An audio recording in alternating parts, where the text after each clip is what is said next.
Sa ngalan ng Ama, ng Anak at ng Espiritu Santo. Amen. Sumainyo ang Panginoon. At sumaiyo rin. Mga kapatid, tinipon tayo bilang isang angkan ng Diyos upang sama-sama tayo mag-alay at magpasalamat sa ating Ama sa langit sa pamamagitan ng ating mahal na pong Jesus Nazareno.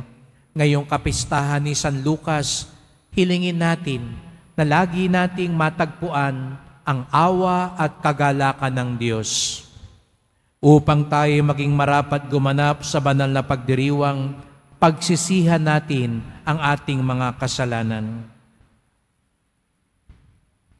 Sinugong tagapagpagaling sa mga nagsisisi, Panginoon, kaawaan mo kami. Panginoon, kaawaan mo kami. Dumating na tagapag-anyayang mga makasalanan ay magsisi, Kristo, kaawaan mo kami. Kristo, kaawaan mo kami. Nakaluklok ka sa kanan ng Diyos Ama para ipamagitan kami. Panginoon, kaawaan mo kami. Panginoon, kaawaan mo kami. Kaawaan tayo ng makapangyarihan Diyos, patawarin tayo sa ating mga kasalanan at patnubayan tayo sa buhay na walang hanggan. Amen. Papuri sa Diyos sa kaitasan.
Manalangin tayo. Ama naming makapangyarihan, hinirang mo si San Lucas para sa paglalahad at pagsusulat ng isiniwalat mong hiwaga ng iyong pagmamahal sa may hirap. Ipagkaloob ang mga dinakila mo sa pagtataglay ng iyong ngalan ay manatiling nagkakaisa sa damdamin at isipan, at lahat ng mga bansa ay maging mapalad na makita ang iyong pagliligtas. Sa pamamagitan ni Jesucristo, kasama ng Espiritu Santo, magpasawalang hanggan. Amen. Maupo po tayo.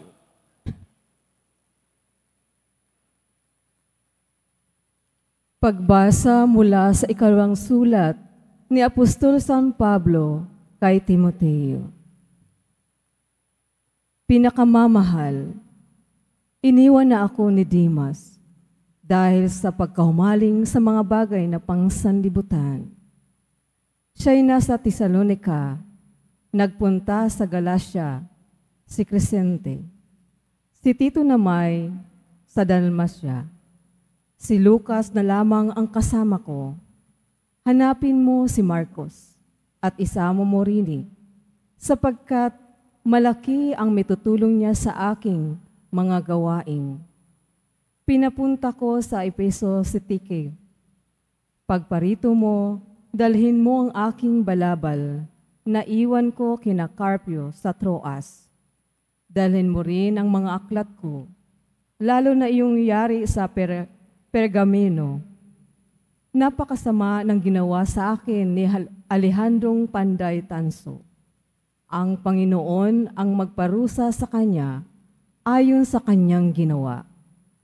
Mag-ingat ka sa kanya, sapagkat tutol na tutol siya sa ipinangangaral natin. Walang sumama sa akin nang una akong humarap sa hukuman. Pinabayaan nila akong mag-isa. Patawarin nawa sila ng Diyos. Ngunit pinatnubayan ako ng Panginoon at binigyan ng lakas upang maipahayag sa mga hintil ang salita. Ang salita ng Diyos. Salamat sa Diyos. Talastas ng mga tao, dakilang paghahari mo. Talastas ng mga tao, dakilang paghahari mo. Magpupuring lahat sa iyo, O Poon, ang iyong nilalang. Lahat mong nilikha ay pupurihin ka't pasasalamatan. Babanggitin nilang tunay na dakila ang iyong kaharian at ibabalitang tunay kang dakila, makapangyarihan. Talastas ng mga tao, dakilang paghahari mo. Dakila mong gaway upang matalastas ng lahat ng tao. Mababatid nila ang kadakilaan ng paghahari mo. Ang paghahari mo'y sadyang walang hanggan, hindi magbabago. Talastas ng mga tao, dakilang paghahari mo. Matuwid ang Diyos sa lahat ng bagay niyang ginagawa. Kahit anong gawin, ay kalikip doon ang habag at awa. Siya'y nakikinig at handang tumulong sa lahat ng tao. Sa sino mang taong pagtawag sa Kanya'y tapat at totoo. Talastas ng mga tao, dakilang paghahari mo. Tumayo po tayo.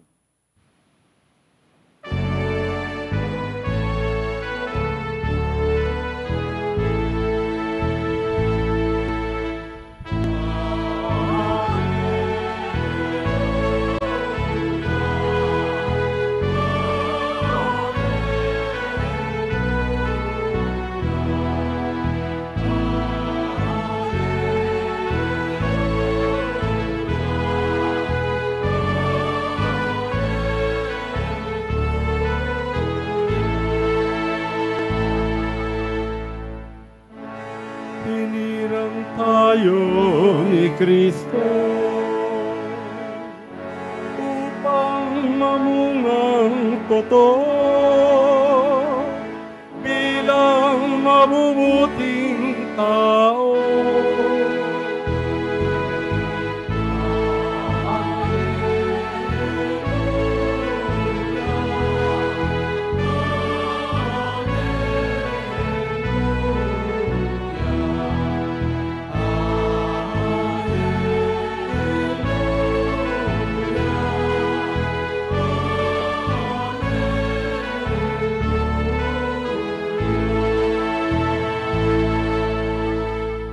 Sumainyo ang Panginoon. At sumaiyo rin. Ang mabuting balita ng Panginoon ayon kay San Lucas. Papuri sa iyo, Panginoon. Noong panahong iyon, ang Panginoon ay humirang ng 72.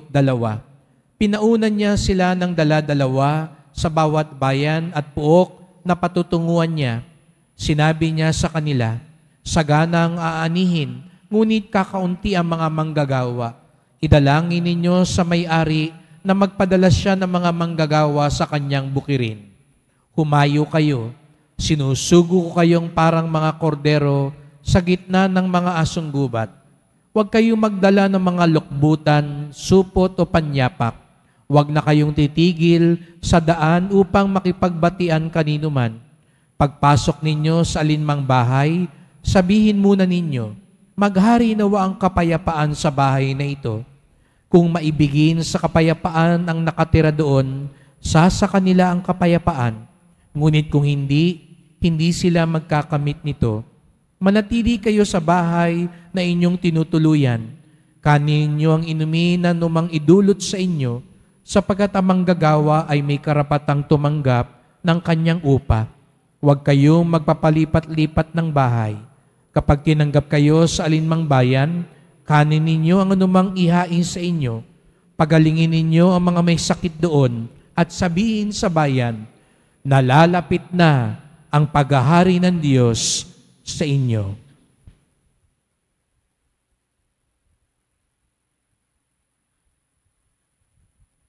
Ang mabuting balita ng ating kaligtasan.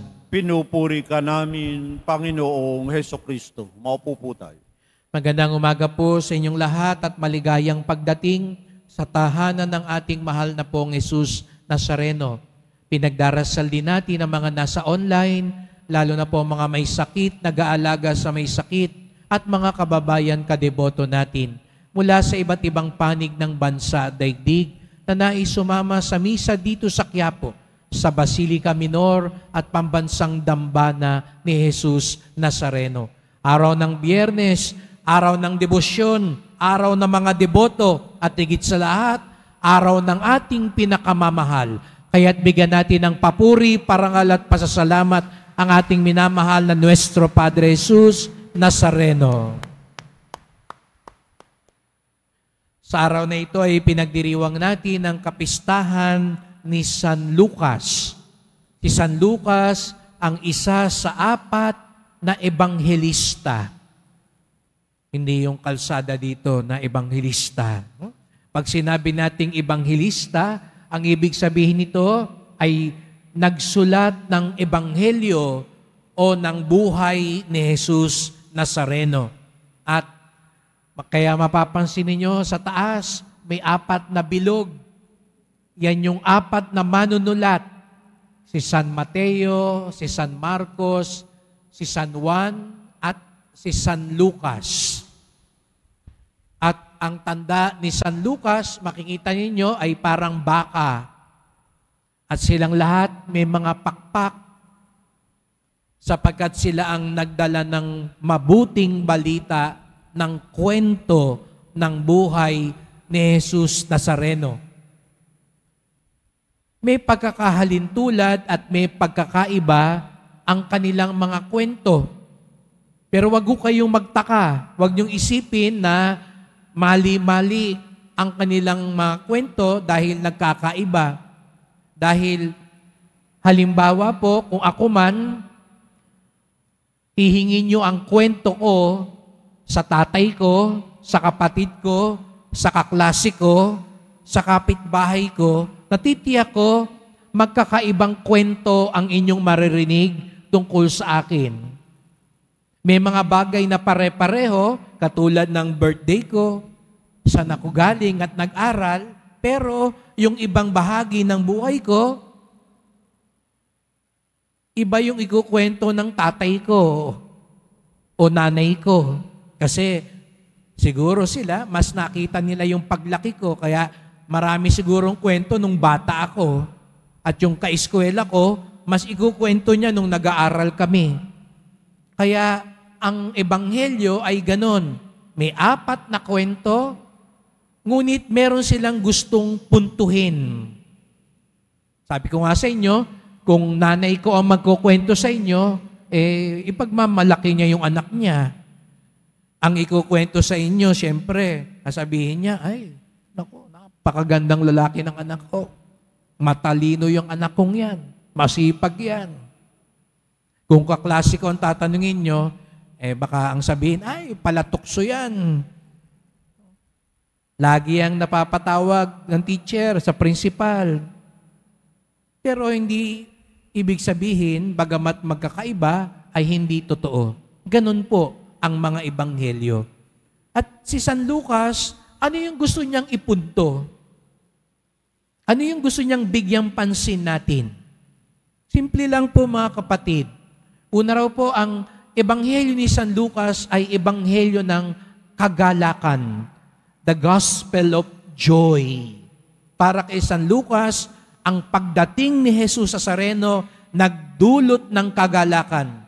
Kaya sa simula pa lang, nung ipinahayag ni Anghel Gabriel kay Zacarias, sa tatay ni San Juan Bautista, na magkakaanak na si Elizabeth, anong sabi ng anghel? Magdudulot ng kagalakan ng batang iyan. At nang dumalaw si Anghel Gabriel sa mahal na Birheng Maria, anong sabi niya kay Mama Mary? Magalak ka, Maria. At hindi ba nung dumalaw si Maria kay Elizabeth, pareho na silang buntis, ano sabi ni Elizabeth? Nang marinig ng anak ko ang tinig mo, lumundag siya sa kagalakan, sa sinapupunan. Kaya napatalon daw yung bata, si San Juan, sa tiyan ni Elizabeth. At marami pang pagkakataon na ikinukwento ni San Lucas. At lalo na, kaya raw ang isang tunay na deboto, puno ng kagalakan. Tingnan nyo nga yung katabi nyo. Mukha bang magalak yan? Mukha bang Biyernes Santo? Mukha bang nakababad na sa suka? No? Para bang ampalaya na, napakapakla. No? Ang tunay na deboto, hindi nauubusan ng kagalakan. Dahil ibig sabihin nun, naniniwala tayo, kasama natin ang Panginoon. At kapag kasama natin ang Panginoon, hindi tayo nawawala ng pag-asa. Hindi tayo katulad ng Nazareno, bagamat mabigat ang krus, hindi tayo patatalo sa krus. Hindi tayo patatalo sa mga pagsubok at paghihirap sa buhay. May dahilan tayo laging maging nagagalak. Kaya sabihin mo nga sa katabi mo, magalak ka. Ayan. Hindi mag-alak ka, ha? Baka mag-alak ang sabihin mo. Bumili kayo ng alak, no? Yung ibang tao nagagalak pag may alak, no? Hindi ho. Iba ang kagalakan natin. Ang kagalakan natin nanggagaling sa Poong Nazareno. Kaya hindi tayo susuko. Kaya sabihin mo uli sa katabi mo, huwag ka mawalan ng pag-asa. Ayan. Bakit tayo nagagalak at hindi nawawalan ng pag-asa?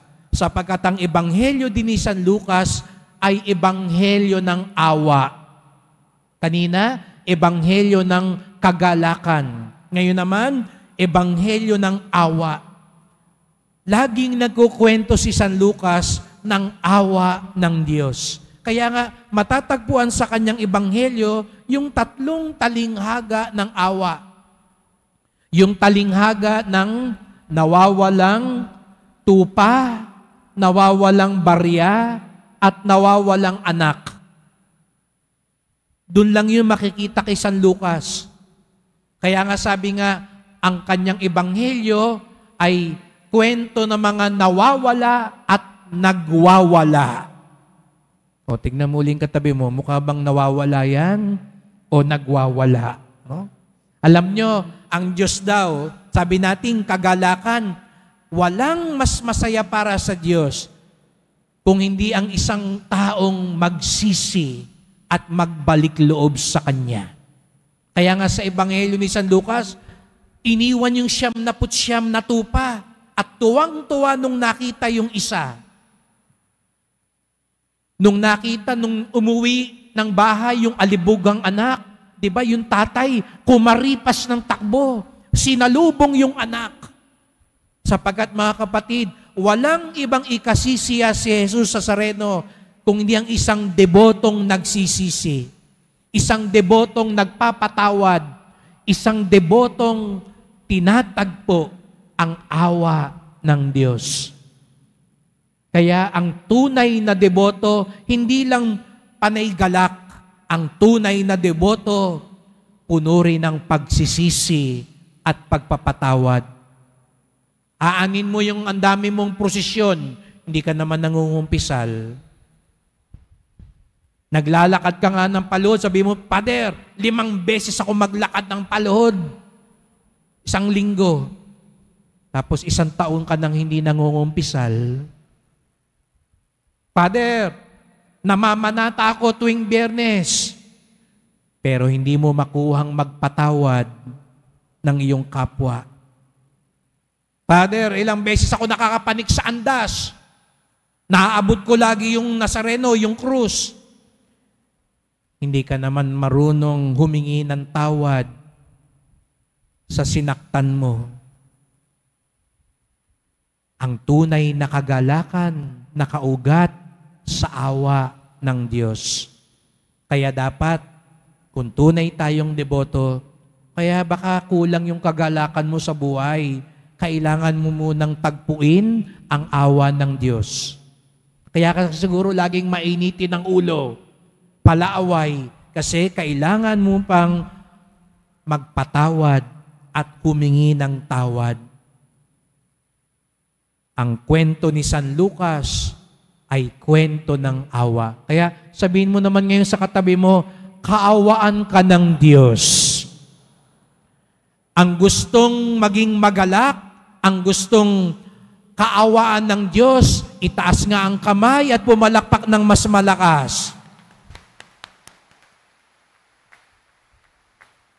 At panghuli, si San Lucas din daw po ang nagsulat nung 5 libro sa Bagong Tipan. 2 libro ang isinulat ni San Lucas, ang Ebanghelyo at ang Gawa ng mga Apostol, Acts of the Apostles, ang kwento ng unang simbahan.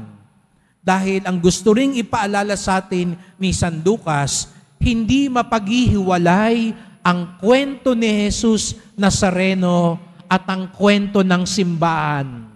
Ang kwento ni Jesus at ang kwento ng bawat deboto. Hindi pwedeng magkaiba.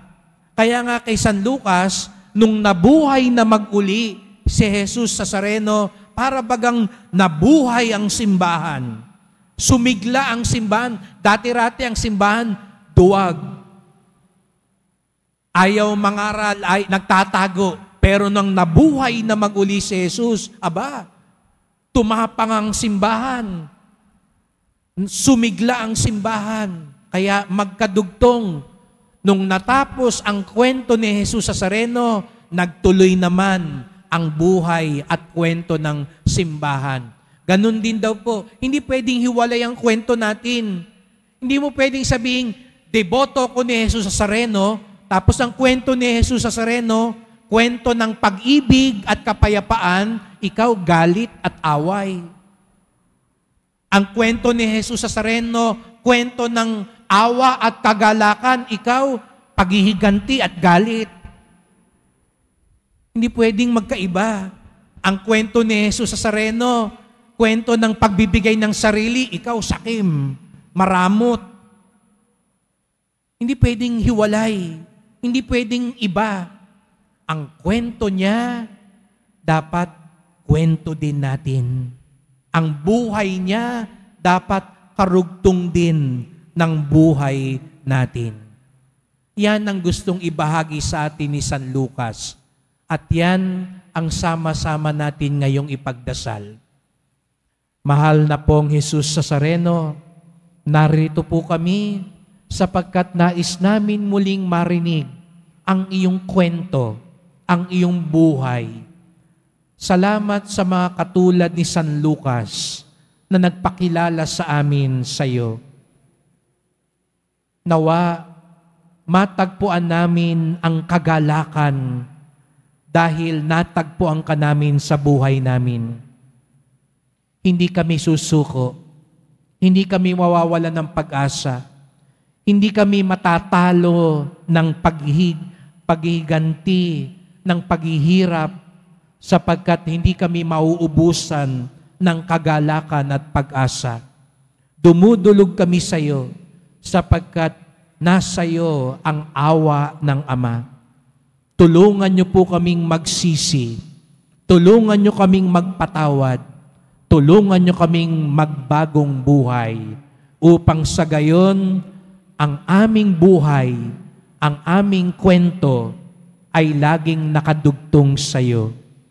Kami ngayon ang magpapatuloy ng iyong kwento. Kami ngayon ang magpapakilala sa iyo sa aming kapwa. Mahal na pong Jesus Nazareno, kaawaan niyo po kami, basbasan niyo po kami. Amen. Amen. Tumayo po tayo.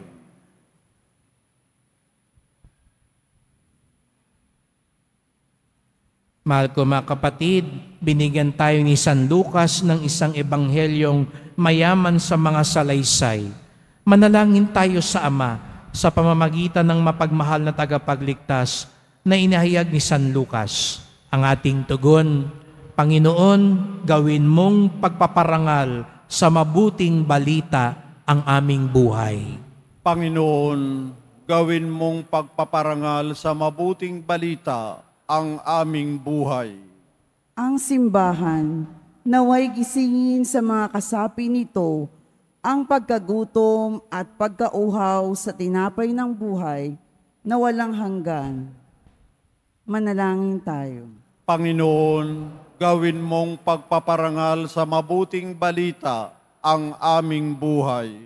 Ang mga nasa propesyon ng panggagamot at ang mga tumutulong sa kanila, naway gabayan ng Espiritu. Manalangin tayo. Panginoon, gawin mong pagpaparangal sa mabuting balita ang aming buhay. Tayo naway masiglang makilahok sa gawaing pangmisyon ng simbahan. Manalangin tayo. Panginoon, gawin mong pagpaparangal sa mabuting balita ang aming buhay. Ang mga may sakit at may kapansanan, naway makatanggap ng pagtataguyod at aliw mula sa kanilang pamilya at mga kaibigan. Manalangin tayo. Panginoon, gawin mong pagpaparangal sa mabuting balita ang aming buhay.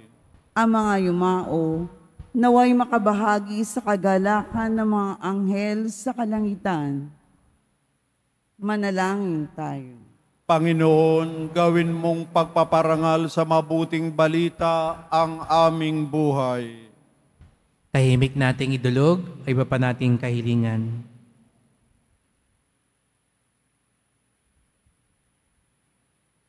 Makapangyarihang Ama, kasama ng mga panalangin ni San Lucas, inilalapit namin sa iyo ang aming pangangailangan. Ipagkaloob mo mga ito alang-alang sa iyong anak, ang mapagmahal na tagapagligtas na nabubuhay, naghahari, magpasawalang hanggan. Amen. Maupo po tayo.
Tumayo po tayo. Manalangin kayo mga kapatid upang ating paghahain ay kalugdan ng Diyos amang makapangyarihan.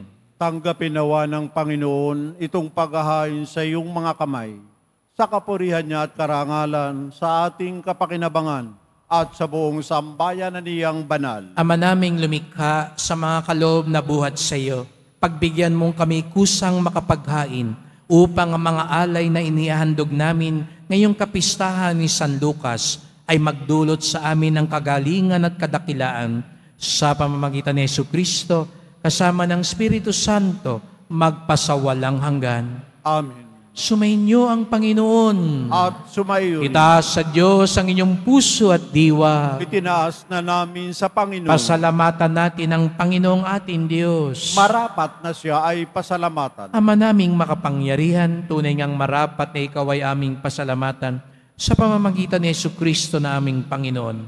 Itinatag niya ang iyong sambayanan at ang mga apostol ay salig at katuwang sa pagpapanatili ng iyong pagmamahal na di magwawakas kahit kailan. Kaming sambayanan mo dito sa daigdig ay katibayan ng pamumuhay sa langit. Kaming narito ang tagapagpahiwatig sa pagkakaisa ng tanan sa iyong pag-ibig. Kaya kaisa ng mga anghel, nagsisiawit ng papuri sa iyo, nang walang humpay sa kalangitan, kami nagbubunyi sa iyong kadakilaan.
Lumuhod po tayo.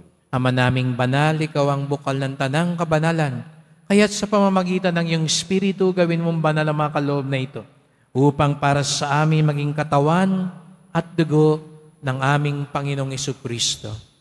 Bago niya pinagtiis ang kusang loob na maging handog, hinawakan niya ang tinapay, pinasalamatan kanya, pinaghati-hati niya ito at inabot sa kanyang mga alagad at sinabi, "Tanggapin ninyong lahat ito't kanin.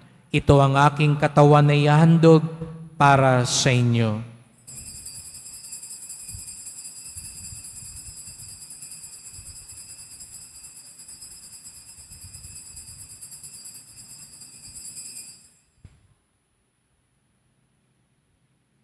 Gayun din naman ang matapos ang hapunan, hinawakan niya ang kalis. Muli kanyang pinasalamatan. Iniabot niya ang kalis sa kanyang mga alagad at sinabi, "Tanggapin ninyong lahat ito't inumin. Ito ang kalis ng aking dugo, ng bago't walang hanggang tipan. Ang aking dugo na ibubuhos para sa inyo at para sa lahat sa kapagpapatawad ng mga kasalanan. Gawin niyo ito sa pag-alala sa akin."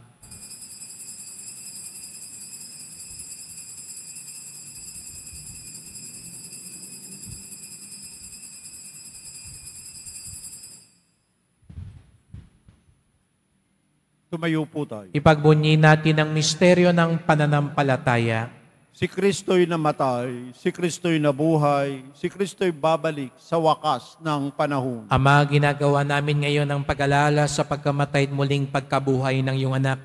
Kaya tinalay namin sa iyo ang tinapay nagbibigay buhay at ang kalis na nagkakaloob ng kaligtasan. Kami nagpapasalamat dahil kami yung minarapan na tumayo sa harap mo para maglingkod sa iyo. Isinasamo namin kaming magsalo-salo sa katawan at dugo ni Kristo'y mabuklod sa pagkakaisa sa pamamagitan ng Espiritu Santo. Ama, lingapin mo ang iyong simbahang laganap sa buong daigdig. Puspusin mo kami sa pag-ibig kaisa ni Francisco naming Papa, ni Jose naming Obispo at ng Tanang Kaparian. Alalahanin mo rin ang mga kapatid naming nahimlay na may pag-asang sila'y muling mabubuhay, gayon din ang lahat ng mga pumanaw. Kawan mo sila at patuloyin sa iyong kaliwanagan. Kawan mo at pagindapating kaming lahat na makasalo sa iyong buhay na walang wakas, kaisa ng mahal na Birheng Maria, Ina ng Diyos, ng kabiyak niyang pusong si San Jose, ng mga apostol, ni San Juan Bautista, ni San Lucas at lahat ng mga banal na namuhay dito sa daigdig ng kalugod-lugod sa iyo. May pagdiwang nawa namin ng pagpupuri sa ikararangal mo sa pamamagitan ng iyong anak naming Panginoong Hesu Kristo. Sa pamamagitan ni Kristo, kasama niya at sa Kanya, ang lahat ng parangal at papuri ay sa iyo, Diyos Amang makapangyarihan, kasama ng Espiritu Santo, magpasawalang hanggan.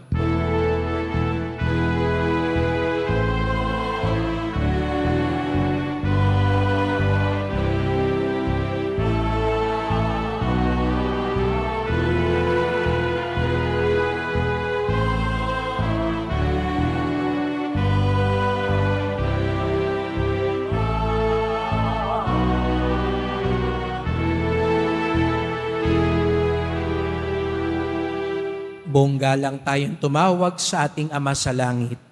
Ama namin, Sumasalangit ka, sambahin ang ngalan mo, mapasa amin ang kaharian, sundin ang loob mo dito sa lupa para nan sa langit. Bigyan mo kami ngayon ng aming kakanin sa araw-araw at patawarin mo kami sa aming mga sala para ng pagpapatawad namin sa nagkakasala sa amin. At huwag mo kaming ipahintulot sa tukso at iadya mo kami sa lahat ng masama. inihiling namin kami adya sa lahat ng masama, pagkalooban ng kapayapaan araw-araw, iligtas sa kasalanan, ilayo sa lahat ng kapahamakan, samantalang aming pinananabikan ng dakilang araw ng pagpapahayag ng tagapagligtas naming si Jesu Kristo. Sapagkat iyo ang kaharian at ang kapangyarihan at ang kapurihan, magpakailanman. Amen. O Panginoong Jesucristo, sinabi mo sa iyong mga apostol at ngayon sinasabi mo sa amin lahat dito, kapayapaan ang iniiwan ko sa inyo, ang aking kapayapaan ay binibigay ko sa inyo. Tunghayan niyo po ang aming pananampalataya, huwag pong aming mga kasalanan, at pagkalooban kami ng kapayapaan at pagkakaisa ayon sa iyong kalooban, kasama ng Espiritu Santo, magpasawalang hanggan. Amen. Ang kapayapaan ng Panginoon ay laging sumainyo.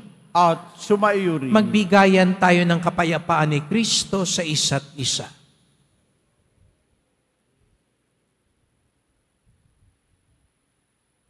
Kordero ng Diyos na nag-aalis ng mga kasalanan ng sanlibutan, maawa ka sa amin. Kordero ng Diyos na nag-aalis ng mga kasalanan ng sanlibutan, maawa ka sa amin. Kordero ng Diyos na nag-aalis ng mga kasalanan ng sanlibutan, ipagkaloob mo sa amin ang kapayapaan. Lumuhod po tayo.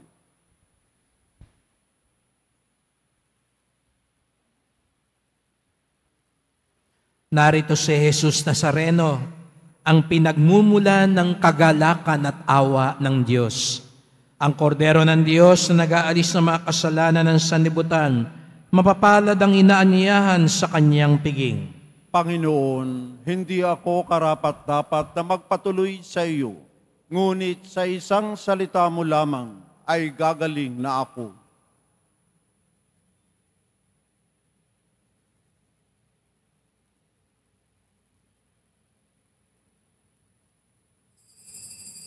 Para sa lahat ng tatanggap ng banal na komunyon, sasagot po tayo ng amin pagkasabi ng pari o ng lay minister ng katawan ni Kristo at isubo agad sa bibig bago umalis sa harapan ng pari o lay minister.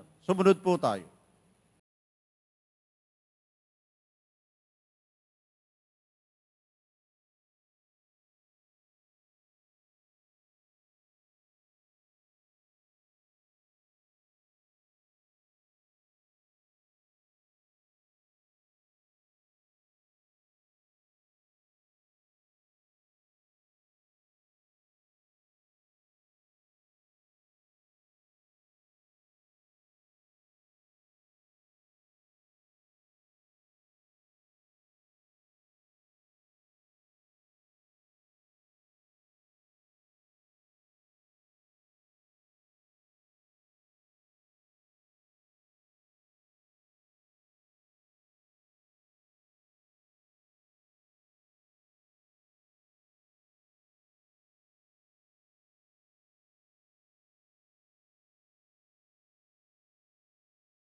Manalangin tayo. Ama naming mapagmahal, ipagkaloob mong ang tinanggap namin sa hapag mong banal ay magpabanal at magpalakas sa amin. Sa pagsampalataya sa mabuting balita, ipinangaral ni San Lucas, sa pamamagitan ni Jesucristo, kasama ng Espiritu Santo, magpasawalang hanggan. Amen. Salamat po sa inyong pagpunta dito sa Quiapo. Ingat po kayo sa pag-uwi. Salamat po sa inyong tulong sa simbahan, mga pamisa, love offerings, online donations, sa mga nagdadala po ng bigas, delata at iba pang pang-ayuda. Ang debosyon natin sa Poong Nazareno ay nagtuturo sa atin magmalasakit sa ating kapwa. Sumainyo ang Panginoon. At sumaiyo rin. Mahal na pong Jesus Nazareno, inihayag mo sa pamamagitan ng krus ang walang maliw na pag-ibig ng Diyos sa sangkatauhan. Pakinggan mo ang kahilingan ng iyong angkan na nagsusumamo sa iyo. Makamtanawan nila ang iyong katugunan at tanggapin ang kasagutan ng may utang na loob na tinatanaw. Basbasan din po ninyo ang dala nilang mga imahen at dasalan. Sa pamamagitan ng bendisyon na ito, naway maalala nila mga pangako sa binyag na ikaw ang kanilang iibigin at paglilingkuran bilang Panginoon, magpasawalang hanggan. Amen. At pagpalain kayong lahat ng makapangyarihang Diyos, Ama at Anak at Espiritu Santo. Amen. Humayo kayong taglay ang awa at kagalakan ng Poong Jesus Nazareno. Salamat sa Diyos.